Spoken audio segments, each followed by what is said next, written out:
जय हिंद दोस्तों, जय महाकाल। मैं आपका दोस्त बुलेट सिंह, स्वागत है आपका क्षत्रिय वंदन की अगली वीडियो में। दोस्तों, आज एक हमारे सब्सक्राइबर है जो हमसे काफ़ी समय से जुड़े हुए। इससे पहले भी उन्होंने हमें लगभग 3 से 4 महीने पहले कांटेक्ट किया था। उनका कुछ सवाल है जो मैं क्लियर करने का प्रयत्न करूंगा। मैं सीधे सीधे नाम नहीं लूँगा किसी का भी, लेकिन और हमारे सब्सक्राइबर की भी ये प्रार्थना है हमसे कि हम उनका नाम, उनका नंबर और उनके बारे में ज़्यादा जानकारी ना दें, क्योंकि जो आज का विषय है उससे वहाँ के उनका जो वातावरण है वहाँ पर ख़राब हो सकता। वातावरण यानी उनके साथ जो लोग जुड़े हुए हैं कुछ दूसरे संस्था से, वहाँ पे कुछ डिस्टर्ब कर सकते। तो उनके बारे में रिवील मैं कुछ भी नहीं कर सकूँगा लेकिन उनके सवालों के जवाब मैं देने का पूरा प्रयत्न करूँगा। तो आइए दोस्तों, शुरू करते हैं आज का वीडियो। उनका पहला सवाल था सीधा सीधा राममूर्ति दंड के ऊपर। जब उन्होंने हमें 3 महीने पहले कॉल किया था, तब उन्होंने हमसे पूछा था कि राममूर्ति दंड से बेहतर आपका अर्धचंद्र दंड बोलकर बता रहे आप। मैं बोला हाँ बिल्कुल सही बात है, क्योंकि अर्धचंद्र दंड का एक छोटा सा हिस्सा है राममूर्ति दंड। उन्होंने हमसे पूछा कि राममूर्ति दंड का नाम पड़ा कैसा है, इसका इतिहास क्या है। मैं बोला देखो, जो राममूर्ति दंड के नाम से प्रचलित है अभी इंटरनेट के ऊपर, तो वो सर्प दंड लगाने के बाद में रिवर्स आते हैं, जो कि बहुत ही कॉमन चीज़ है। उनसे उनको शक्ति मिली, ये हुआ वो हुआ, ऐसा वैसा बोलकर मैं बताए। वो बोले 5000 किलो का हाथी अपने छाती पे रखते थे उन्होंने, प्रोफेसर राममूर्ति दंड। मैं बोला कि मैं वो टाइम पे नहीं था, ठीक है।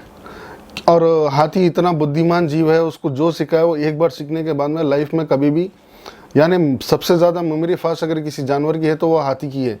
एक बार जो चीज़ देख लिया उन्हें तो दोबारा बार वो भूलता नहीं, ठीक है।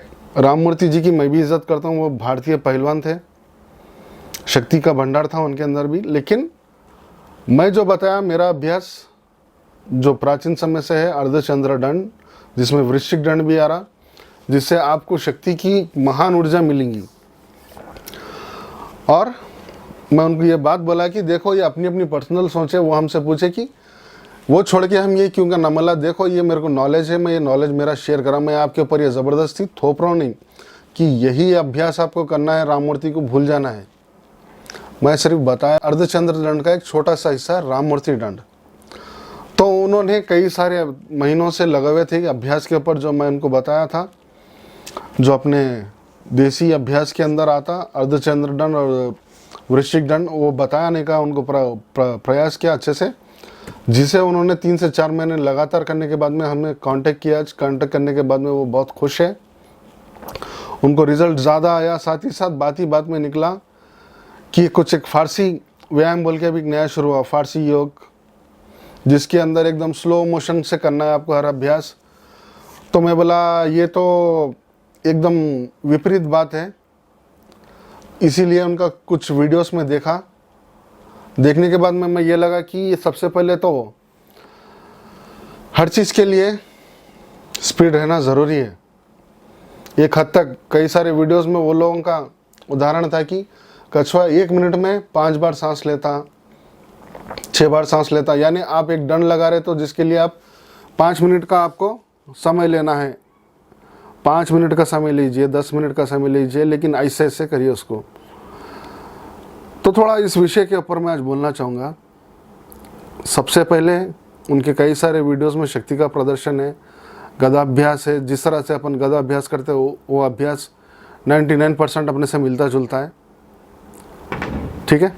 मुद्गर का अभ्यास है, उसके अंदर आपका स्लो मोशन कहाँ गया, स्लो मोशन स्पीड आप भी अपना रहे। उनके कई सारे शिष्य हैं जो कि ईंट तोड़ रहे और अपने हाथों पे एक लोहे की शीख लपेट रहे। शीख लपेटना बड़ी बात नहीं है महाशय जी। आप एक लंबी सी शीख ले रहे, उसको कोई भी बेंड कर ले सकता आराम से, बड़ी बात नहीं है। और आप जब ईंट ले रहे, आपके शिष्य लोग जब ईंट लेके तोड़ रहे, तो कैसा, तो आपके शिष्यगण जो ईंट तोड़ रहे, दीवारों पे पंचेस मार रहे, तो इसके अंदर मेरे को तो फारसी अभ्यास, जैसे कि आप बताते स्लो मोशन ईंट मार रहे के तोड़ रहे वो लोग एक झटके में 2 से 3 सेकंड भर में। दीवारों पे पंचेस मार रहे, वो भी सेकंड भर में एक पंच जा रहा, ठीक है। जब आपके शिष्य लोग ईंट तोड़ रहे, ईंट तोड़ने से पहले यहाँ पर और यहाँ पर गैप लेकर बीच में ईंट लगा रहे, जिससे ग्रेविटी नीचे की ओर जाती, ईंट तोड़ना आसान रहता। अगर वही ईंट को आप बिना सपोर्ट के हटा के एक सपाट जगह पर रखकर तोड़ के बताइए, नहीं टूटेगा। और पतली सी रॉड लेकर मोड़ना कोई बड़ी चीज़ नहीं है। तुम पे अपनी एक शीट लेके लपेट ले रहे, वो भी कोई बड़ी बात नहीं है। लंबी चीज़ लेके आप हाथों पे मोड़ रहे, अगर वही लंबी चीज़ को आप छोटे से शीक में ले रहे, यानी उतनी बड़ी शीक को आप हाथों पे मोड़ रहे ना, यानी एक 5-6 फीट की शीक को आप हाथ पे लपेट रहे, उतनी बड़ी ज़रूरत नहीं है। सिर्फ और सिर्फ एक 6 इंच की शीक लीजिए, उसके ऊपर आप एक अंगूठी बनाकर बता दीजिए, यानी 3 से 4 इंच की एक, यानी इतनी सी शीक लीजिए।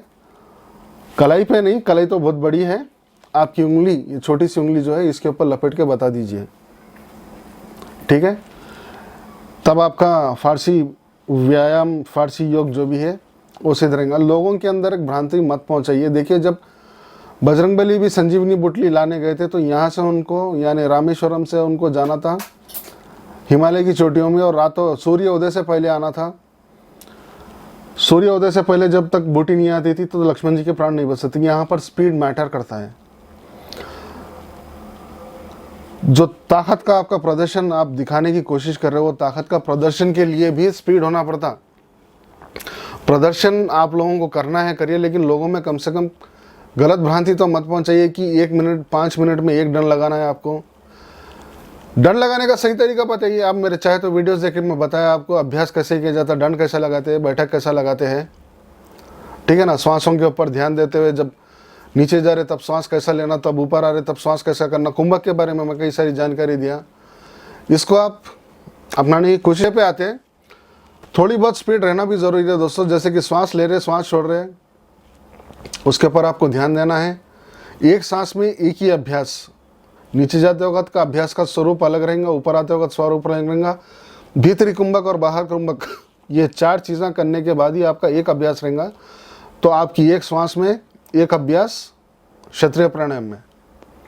अब आप उसको 10 मिनट का एक लगाइए, 20 मिनट का एक लगाइए। सोचिए कि अगर कोई देश का दुश्मन अगर कल के दिन अपने पे हावी हो रहा तो उसको पंच के अपन ऐसा मारेंगे कि रपाटे से उसको एक घुमा के देंगे।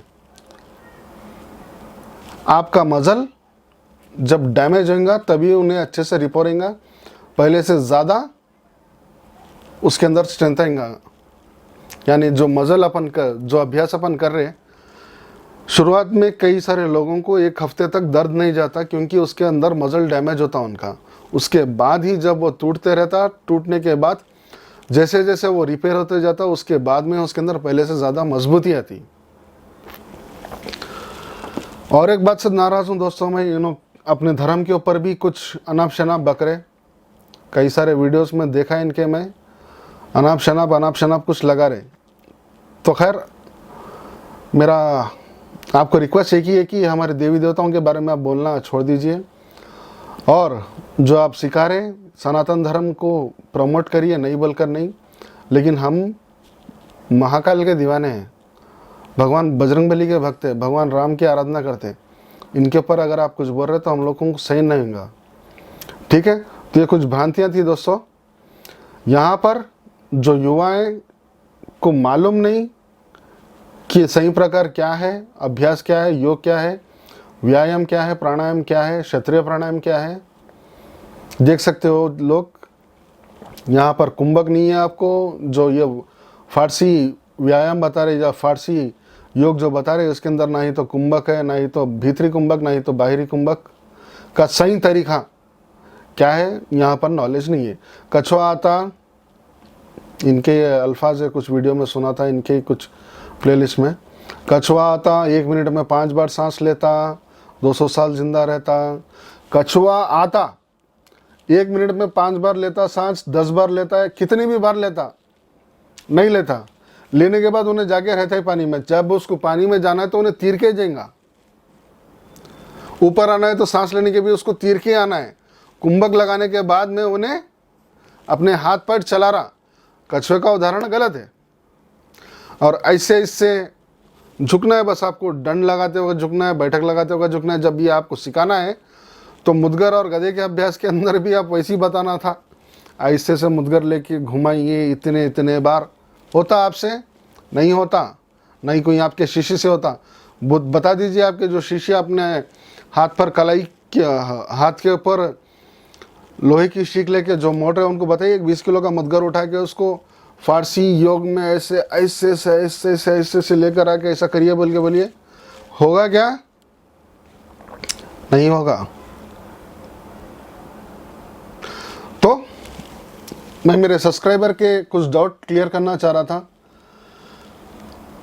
जो कि मैं शायद करने का प्रयत्न किया, और बुरा मुझे इस बात का लगा कि हमारे देवी देवताओं के ऊपर कुछ सनातन धर्म के लोग ही सवाल उठा रहे हैं।